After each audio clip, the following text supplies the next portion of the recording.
নমস্কার বন্ধুরা, food lover চ্যানেলে সবাইকে স্বাগত জানাই। আশা করি সবাই খুব ভালো আছেন। আজকে শেয়ার করব পুজোর ভোগের লাবড়ার রেসিপি। লাবড়া প্রায়শই খিচুড়ি ভোগের সাথে ঠাকুরের ভোগ হিসাবে নিবেদন করে থাকি। এছাড়া আমরা যে কোনো নিরামিষ দিনে এই লাবড়া বানিয়ে থাকি। এটি বানানো খুবই সহজ আর খেতে হয় খুবই সুস্বাদু। তাহলে চলুন রেসিপিটি দেখে নিই। আশা করি আমার আজকের রেসিপি সবার খুবই ভালো লাগবে। ভোগের লাবড়া বানাবার জন্য এখানে অনেক রকম সবজি নিয়েছি।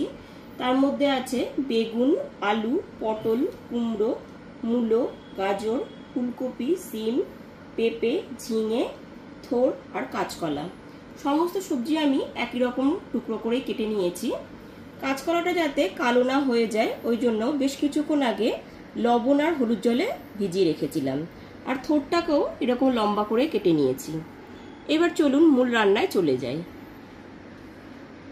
রান্নাটা করবার জন্য গ্যাসের উপর একটা কড়াই বসিয়ে কড়াইটা খুব ভালো মতো গরম করে নিয়ে তাতে দিয়ে দিয়েছি পর্যাপ্ত পরিমাণে সর্ষের তেল। তেলটা এখানে খুব ভালো মতো গরম হয়ে গেছে।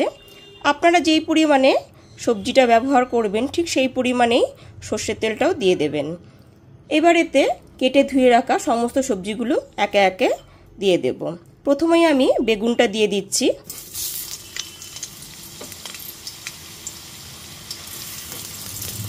সমস্ত কেটে ধুয়ে রাখা বেগুনের টুকরোগুলো দিয়ে দেওয়ার পর গ্যাসের ফ্লেমটা মিডিয়ামে রেখে 3 থেকে 4 মিনিটের জন্য বেগুনটা একটু লাল করে ভেজে নেব।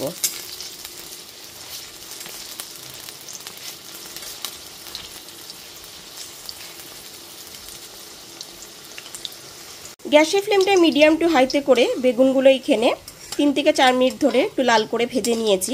এবার বেগুনগুলো তেল থেকে তুলে একটা বাটিতে নিয়ে নেব। সমস্ত বেগুনের টুকরোগুলো তুলে নেওয়ার পর ওই একই তেলের মধ্যে এবার কাঁচকলার টুকরোগুলোকে দিয়ে দিচ্ছি। সমস্ত কাঁচকলার টুকরোগুলো দিয়ে দেওয়ার পর গ্যাসের ফ্লেমটা মিডিয়ামে করে 2 থেকে 3 মিনিট ধরে একটু লাল করে ভেজে নিয়েছি। এবার কাঁচকলাগুলো তুলে নেব। বেগুন আর কাঁচকলাটা ভেজে তুলে নেওয়ার পর ওই একই তেলের মধ্যে ফোড়নে এবার দিয়ে দেব 2টো তেজপাতা আর 2টো শুকনো লঙ্কা। আর দিয়ে দিচ্ছি 1.5 টিস্পুন পাঁচফোড়ন। এবার গ্যাসের ফ্লেমটা মিডিয়ামে রেখে হালকা করে ভেজে নেব।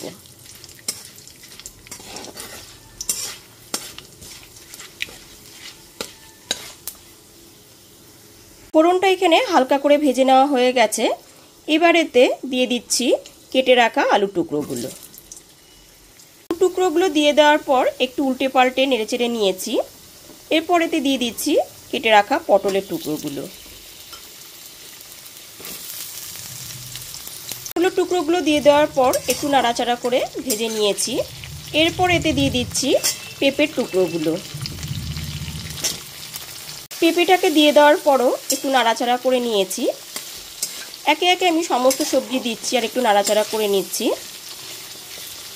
এবার এতে দিয়ে দিচ্ছি মূলো আর গাজরটা। সমস্ত সবজিগুলো কিন্তু একই মাপের করে আমি কেটে নিয়েছি। মূলো আর গাজরটা দিয়েও খুব ভালো মতো একবার মিশিয়ে নিচ্ছি।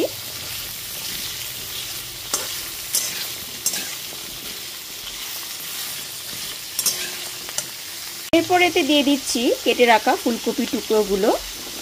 লাবড়ায় যত বেশি সবজি ব্যবহার করা হবে লাবড়ার স্বাদটা কিন্তু ততই ভালো হবে। এরপর একটুখানি নাড়াচাড়া করে নিচ্ছি।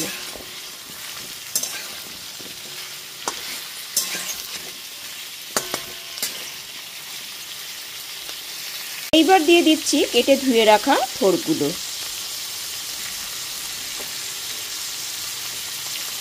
থোরটা দিয়ে দেওয়ার পর খুব ভালো মতো একবার মিশিয়ে নেব।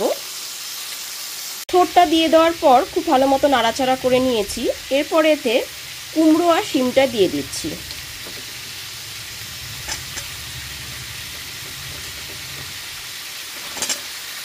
সবশেষে দিয়ে দিচ্ছি ঝিঙের টুকরোগুলো। সমস্ত সবজি দিয়ে দেওয়ার পর খুব ভালো মতো নাড়াচাড়া করে নিয়েছি। এরপর এতে দিয়ে দিচ্ছি স্বাদ মতো লবণ।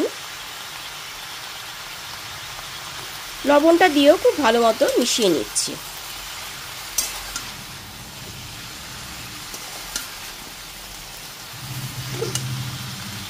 লবণটা দিয়ে খুব ভালো মতো মিশিয়ে নেবার পর গ্যাসের ফ্লেমটা লো টু মিডিয়ামে রেখে 15 মিনিটের জন্য ঢেকে রান্না করে নেব।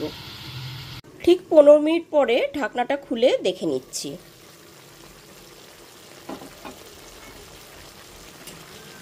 এখানে দেখুন সবজি থেকে কিন্তু অনেকটা জল বেরিয়েছে। আলাদা করে কিন্তু জল দেওয়ার কোনোই প্রয়োজন নেই, সবজির জলেই কিন্তু রান্নাটা হয়ে যাবে। এখানে সবজিটা অনেকটাই সেদ্ধ হয়ে গেছে। এরপর এতে দিয়ে দিচ্ছি পরিমাণ মতো হলুদ গুঁড়ো, দিয়ে দিচ্ছি 1 টিস্পুন কাশ্মীরি লঙ্কার গুঁড়ো আর 1 টেবিল চামচ আদা বাটা। এবার খুব ভালো মতো মিশিয়ে নেব। হলুদ গুঁড়ো, কাশ্মীরি লঙ্কার গুঁড়ো আর আদা বাটাটা খুব ভালো মতো মিশিয়ে নেবার পর এর মধ্যে আগে থেকে ভেজে রাখা কাঁচকলার টুকরোগুলোকে দিয়ে দিচ্ছি। সমস্ত ভেজে রাখা কাঁচা কলার টুকরোগুলো দিয়ে দেওয়ার পর খুব ভালো মতো মিশিয়ে নিয়ে গ্যাসের ফ্লেমটা লোতে করে দিয়ে 10 থেকে 12 মিনিটের জন্য ঢেকে রান্না হতে দেব। 10 থেকে 12 মিনিট পরে আবার ঢাকনাটা খুলে দেখে নিচ্ছি।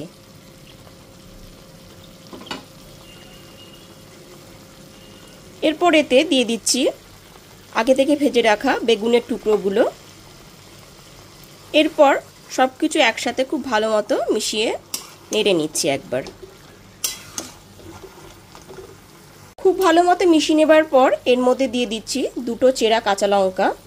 ঝালটা অবশ্যই আপনারা আপনাদের স্বাদ অনুযায়ী দেবেন। এবার খুব ভালো মতো মিশিয়ে নেব। সমস্ত ভেজে রাখা বেগুনের টুকরোগুলো দিয়ে দেওয়ার পর খুব ভালো মতো মিশিয়ে নিয়েছি। এরপর এর মধ্যে দিয়ে দেব স্বাদ মতো চিনি। এখানে আমি 1 টিস্পুন চিনি দিয়ে দিলাম। আপনারা আপনাদের স্বাদ অনুযায়ী চিনিটা দিয়ে দেবেন। চিনিটা দিয়েও খুব ভালো মতো মিশিয়ে নিচ্ছি। চিনিটা দিয়ে খুব ভালো মতো মিশিয়ে নেওয়ার পর আরেকবারের জন্য আমি ঢেকে দেব। এতে সবজিগুলো খুব ভালো মতো সুসেদ্ধ হয়ে যাবে। গ্যাসের ফ্লেমটা লোতে রেখে 10 মিনিটের জন্য আরেকবারের জন্য ঢেকে দিলাম। 10 মিনিট ঢাকনা দিয়ে ঢেকে রান্না করে নেওয়ার পর এখানে দেখুন রান্নাটা আমার হয়েই গেছে। এরপর এর মধ্যে দিয়ে দিচ্ছি 1 টেবিল চামচ ঘি। যেহেতু নিরামিষ রান্না, ঘিটা দিলে পরে স্বাদটা কিন্তু খুবই ভালো আসবে। ঘিটা দিয়েও খুব ভালো মতো মিশিয়ে নেব।